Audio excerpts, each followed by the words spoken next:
കാസർഗോഡ് ചന്തേര കൂട്ട ബലാത്സംഗ കേസിൽ അന്വേഷണം ഊർജിതമാക്കുകയാണ് പോലീസ്. 16-കാരി പീഡനത്തിനിരയായത് ബന്ധുവിന്റെ ഒത്താശയോടെ എന്നാണ് കണ്ടെത്തൽ. കേസിൽ കൂടുതൽ പേർ ഉൾപ്പെട്ടേക്കുമെന്നാണ് പോലീസിന് ലഭിക്കുന്ന സൂചന.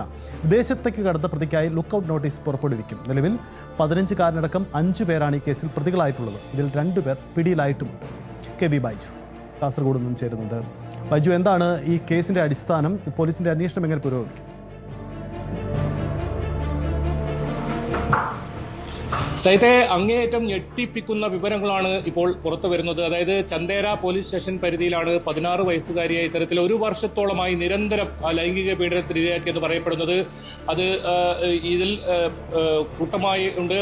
നേരത്തെ സയ്യിദ് പറഞ്ഞ പോലെ തന്നെ ബന്ധുവിന്റെ ഒത്താശയോട് കൂടിയാണ് ഇങ്ങനെ ഒരു ലൈംഗിക പീഡനം നടന്നതെന്നാണ് ഇപ്പോൾ പുറത്തു വരുന്ന വിവരം, പോലീസിൽ നിന്ന് ലഭിക്കുന്ന വിവരം. മാത്രമല്ല, ഇതിൽ കൂടുതൽ പേർ പ്രതികളാകും. പോലീസ് അതുകൊണ്ട് തന്നെ അന്വേഷണം ഊർജിതമാക്കിയിട്ടുണ്ട്. ഇതിൽ നിലവിൽ 2 പേരാണ് ഇപ്പോൾ അറസ്റ്റായിരിക്കുന്നത്. ഈ 2 പേരെ ഇന്നലെ തന്നെ റിമാൻഡ് ചെയ്തിരുന്നു.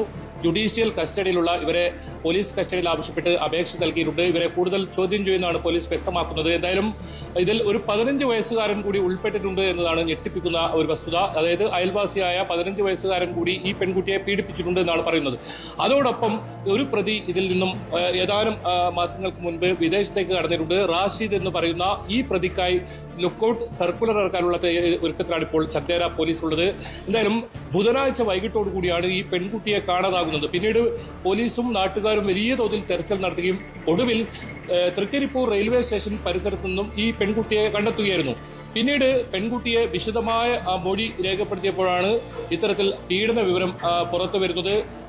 അതിനുശേഷം വളരെ പെട്ടെന്ന് തന്നെ ഇന്നലെ തന്നെ ഇതിൽ 2 പ്രതികളെ പോലീസിന് അറസ്റ്റ് ചെയ്യാൻ സാധിച്ചു. ഏതായാലും കൂടുതൽ പേർ ഈ കേസിൽ ഉൾപ്പെട്ടിട്ടുണ്ട്.